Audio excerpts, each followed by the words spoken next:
All right, there he is. How you feeling, my man? I'm doing well. How are you, Big O? I know you missed a few days. Hope you're doing all right. Yeah, bro. I'm bouncing back. A couple brutal days, but as always, we find a way to get back on track and move forward. We got no choice, You're a as they trooper. say. Yeah, dude. No big deal. It's just two rough days. 2 days I have not had in a long time, bro. I haven't had a nasty cold like that in decades. I haven't had a body cold like that, like get me that bad. You know what I mean? So, but it's Yeah, good. yeah. You look good today. Yeah, we're feeling better now. It's fine. Obviously, I'm going to have that stupid cough now. It's going to stay with you for a couple weeks. That's what it looks like. It's one of those phlegm coughs that you'll have for a while until we're able to get it out of the system. But it was probably that red eye from Vegas. Nah. I got a red eye that got delayed 2.5 hours. Oh no. Yeah, that'll do Yeah, it to you. And just the yeah. time at the airports, the airplane itself. Yeah. No, we had to switch planes and everything. Oh It, yeah. we loaded up the plane, and then after like an hour later, they were like, "No, we have to get out. We have to get another plane. This was bad." And so then you got to unload the plane, and then you got to go to the next gate and then load. We had to wait to then get back in, and then load that plane again, and then it was just. And by the time I got home, it was like freaking 10:30 in the morning. So that means like way more than 24 hours, and that's probably where I got nailed right there, bro. My Definitely, definitely. the immune system was down. Good to have you back. Um, Thank you, sir. It's good to be back. The theme on the show today is for me, it's all McDaniel. To me, it has nothing to do with the players anymore. Has nothing to do with Vic Fangio anymore. I think we've reached now the fork in the road with Mike McDaniel. Unfortunately, not a fireable fork in the road, a trust fork. And I think that McDaniel, everybody loves the character, everybody loves the person, they love his wit and his intelligence and his creativity and all that. But are you a head coach? And, for me, the problem with McDaniel is we've reached a point where you got to stop making the same mistakes over again. Okay. You got to learn situationally when to run. You got to stop throwing Tyreek a fade pattern when you should use taller receivers. You need to start winning challenges on a consistent basis. You got to stop doing stupid shit like the same bubble screen that isn't working and getting your player injured or fumbled. There are so many things, all right, that this guy has to learn how to do and do it the right way. That I think we're on the brink that if he doesn't win this game, you are about to lose your fan base because they're going to say it's the same old Dolphins. And I'll give you this. Is he a better head coach than last year, or is he the same exact guy from last year? Well, this is what we're going to find out. And like you said, in this game. And if there was a game where he would commit to the run and do so in short yardage situations, it's his first game in these past two seasons without Tyreek Hill. So we know Tyreek Hill is inactive. It's not only on McDaniel, but it'll be on Tua as well to run this offense without him. It's going to be his first game, really, without him. And now you'll have sort of the week of preparation where these two had without Tyreek Hill, expecting him not to be available, or at least giving him the option, giving him just the opportunity to work out pregame and see if he can go on that ankle. Ultimately, he cannot. So now Tua said, hey, the offense did get out of sorts a little bit. He expects Jalen Waddle to step up. He expects all the receivers, really. That might be my Welt Rheaume all rise for this game. The wide receivers need to step up. Mike McDaniel needs to step up. Like you say, everyone needs to rise. Hey, you mentioned Vic Fangio. He needs to rise, too, this occasion. And against a Jets team that shouldn't do anything. Well, no team should do what Will Levis and the Titans did at the end of the Monday night game. But if you get a lead in this game, and really throughout this game, this Jets offense should not be running wild over this Dolphins defense. Now, also, you have injuries in the secondary. Xavier Howard's out. The two safeties between Javon Holland and Rashawn Elliott. You're playing Zach Wilson. find a way to win. You have to be able to get, no matter who's out there. So the run defense, the pass rush, all those have to make up. If someone in the secondary has to make a play, Jalen Ramsey making a play. Although, should Fangio maybe shadow Garrett Wilson as he's known not to do? All these kind of things, they're going to come into play in this game. And Mike McDaniel, yeah, you're right. If they lose this game after that Monday night debacle, and then you're going into Cowboys, Ravens, and Bills to end the season, and you just lost these 2 games, then you're probably staring at another 5-game losing streak this time to end the season, and you got to hope that everything else works your way just to get into the playoffs. Right. That's why I'm saying that McDaniel needs to win, because he's going to lose the fan base by losing this game. Because if you lost last week and this week, you have fans are going to say, well, there's no hope for you the next 3 weeks. And the whole, like the Tua thing, brother, I saw Tua beat the Ravens with Flores and only Waddle. So, I know Tua can do it, but my problem with it, and I know this is going to sound very Tua homerish on this sense, but McDaniel's influence is bad on Tua because he forces the Tyreek shit on a consistent basis. Instead of allowing the entire game to come to the kid, use Tyreek as a decoy. You've got this hard on for 2,000 yards. It's the most ridiculous thing in the world, dude. Who gives a shit about 2,000 yards? I care about winning playoff games. Get there and start winning playoff games. It's almost like you're more worried about the stats than you are worried about the substance behind all of this. And so to me, I want to see a real coach today, a guy that really can overcome stuff and start winning in other ways. I kind of said, I need to see more Spo from this guy. I need to see more Larinaga. I need to see more Riley. I need to see more Shula. I need to see you win with adversity when stuff is, up against the wall and you got to come through. Here it is. It's time, dude. Let's go. Yeah. Well, Tyreek Hill's target share would certainly indicate, yes, this offense is heavily geared towards him. Now, I wouldn't go as far as saying it's stat chasing, anything like that. I would more so say it's because you have Tyreek Hill on your team, you're going to go to him a lot. So now, yeah, we're going to see. You don't have Tyreek Hill now, and you can't even use him as that decoy. Yes, it's going to be on getting the ball to Jalen Waddle, having the other subsidiary parts come together, going to the run game, commit to the run game. This Jets defense is number 28 in run defense. You should be able to go to that. And meanwhile, they're one of the top passing defenses. So in a game where you don't have Tyreek Hill and you can gear extra coverage toward Jalen Waddle, Sauce Gardner can be on him, then yeah, you need that run game to be consistent. So what you're saying is if he was with the 49ers, he'd only throw to Rice and not to John Taylor. So if he was with the Rams, he'd only throw to Isaac Bruce and not Torrey Holt. And so this is how we're going to work this now? I mean, that's bad coaching. That's terrible coaching. So we're only throwing to Clayton, not to Duper. Is that what we're going to do now? No, that's bad coaching. That's bad coaching. You can't you keep forcing the issue for it to be Tyreek when you should also use Tyreek as the decoy. And by the way, he might still be healthy right now if you use him as a decoy a little more often instead of putting the burden of the entire offense on him and wearing him out. Yeah. And I wouldn't go as far as saying what you were saying, McDaniel hurts Tua in that way. I think that these 2 seasons of Tua with McDaniel, granted, it's also 2 seasons with Tyreek Hill, have proven compared to what he had previously, the George Godsey, the Chan Gailey rookie year, and Brian Flores as head coach, that the results are there.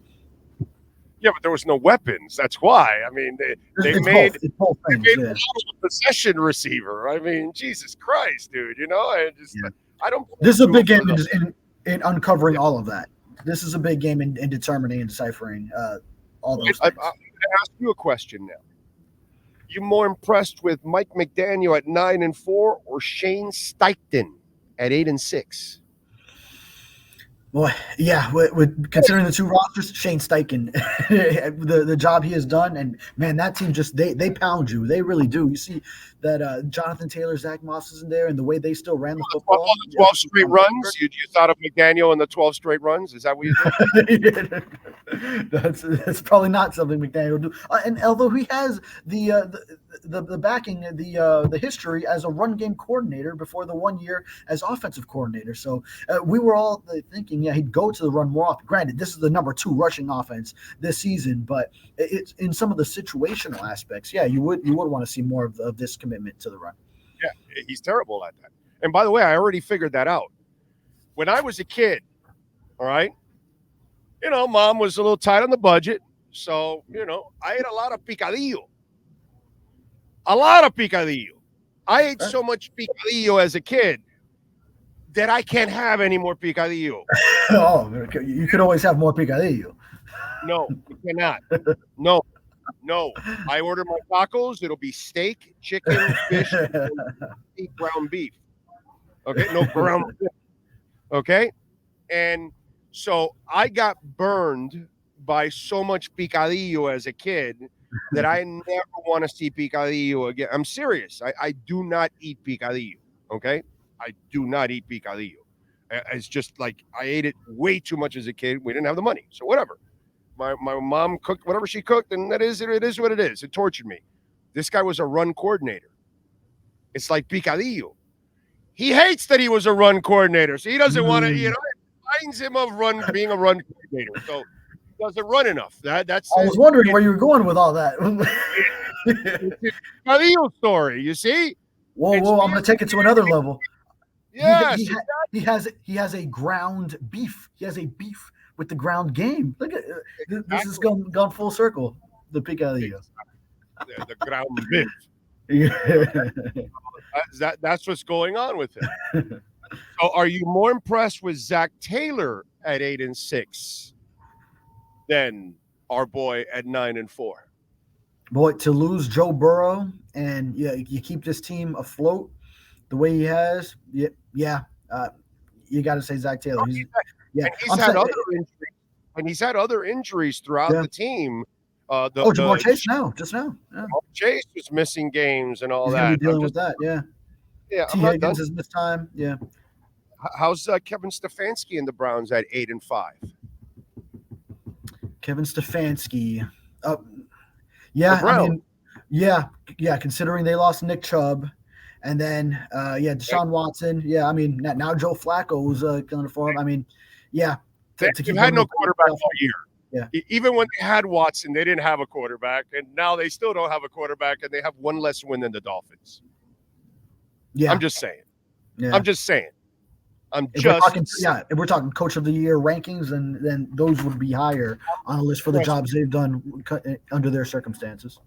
I'm more impressed with Minnesota at 7-7 than the Dolphins at 9-4. Okay, Minnesota was a playoff team last year. They've lost some games that they should. They sold all their players in the offseason, remember? They traded away a bunch of guys. They traded away defensive players. They've lost their quarterbacks. Oh, but one of those was like Dalvin Cook, and then we've seen he hasn't done much this year. No, but they defensive players they got rid of also on their team, and then they've lost all their quarterbacks. So, Kirk Cousins went down. I had one fantasy team with Kirk Cousins, and that was devastating because he was putting up numbers. At 7-7. Justin Jefferson has missed a lot of time there too. Yes, at 7-7, I'm still more impressed with that. You know what I mean? And that's the sad part about this situation. That's why today's a must-win for McDaniel. Yes, definitely. He will not be able to handle the avalanche that's coming if he loses.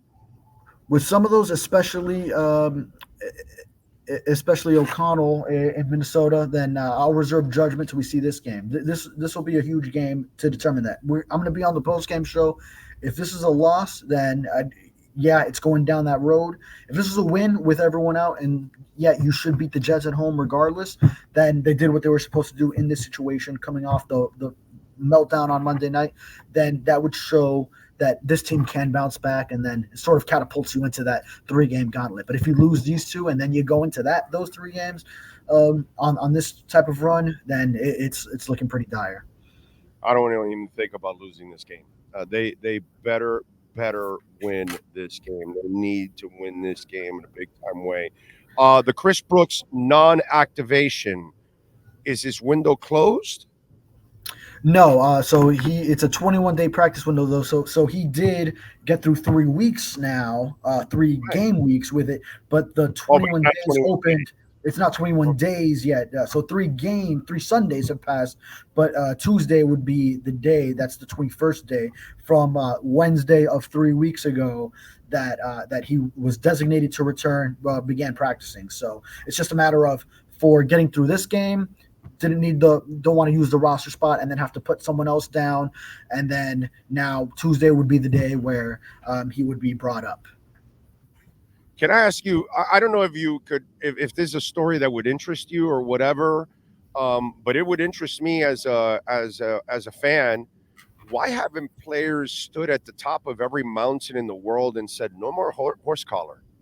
Like that's the most disgusting tackle that there is in football. It causes injury so much. How have the offensive players and their agents have not complained? And why is the league still allowing this? Because that's a scary tackle, dude. And they know that once they hook on and they ride their weight on it, there's a good chance you can injure the guy. And I think sometimes these guys do it on purpose. You know what I mean? So I'm just wondering, the horse collar play is not a tackle that's needed at all in the league. So Yeah. have you had conversations with players about this? Because it's not just a Tyreek thing. Just look around the league, dude. I just think it's a dirty tackle. Not specifically on this, but I feel like there already was a lot of that momentum. I mean, when did it first happen? Was it like 20 years ago, like the early 2000s, when it started getting outlawed? If I recall correctly, that there started being an emphasis, sort of like now we hear this year. This is the first year I hear about hip drop tackle, hip drop, and you hear the term. I don't know if it had been around before then, but it's the first time I'm hearing of it. I feel like name on it, but it's but you want to. I think it needs to be eliminated. Like, you need to be suspended when it happens, and if you injure the player, you need to be out as long as that player is injured. I think it needs to get to that level now.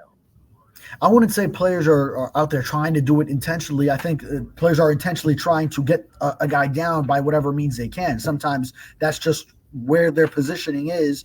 I mean, I recall, just like playing tackle football with friends as a kid, and sometimes, you would end up, and we were not as fundamentally sound, but kill the man with the ball. You're just trying to get your friend down by any means at that point. So sometimes you end up just grabbing them by the shoulders and up top. And then if you're in that type of position as a defender, then sometimes you end up grabbing a handful of shoulder pads and bring them down that way.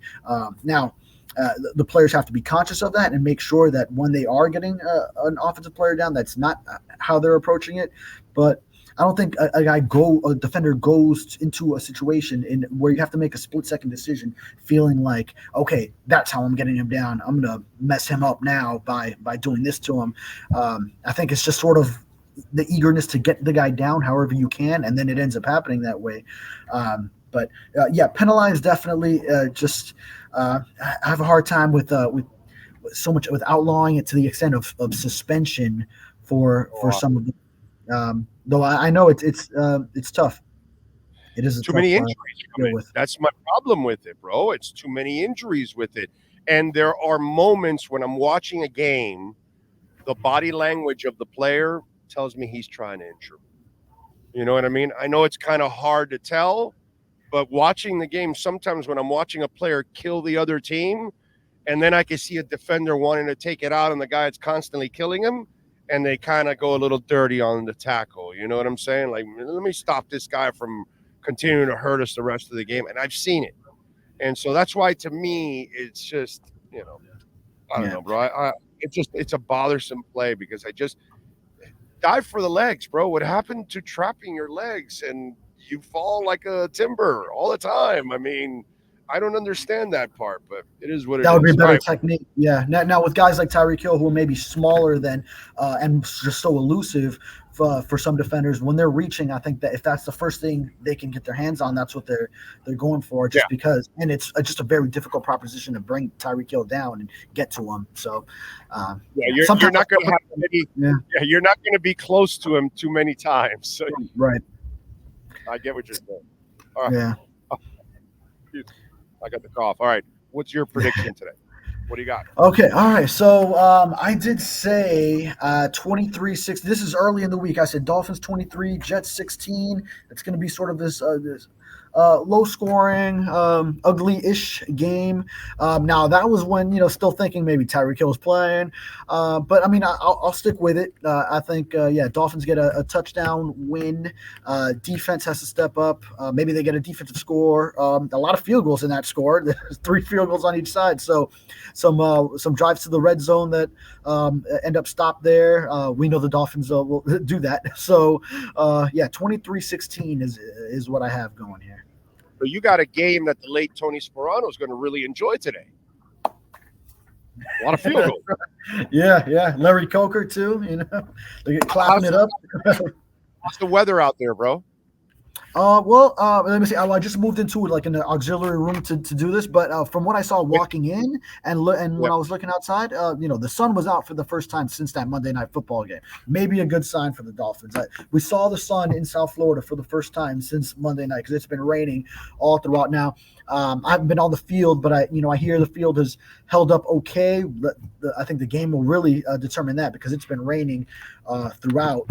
And then maybe Hard Knocks has more details on the sodding of the field like we saw last week with how big of a part of that episode that was. Maybe some more details will be revealed on that front. But, it's a nice day, all things considered. A lot of wind, though. It's very windy outside.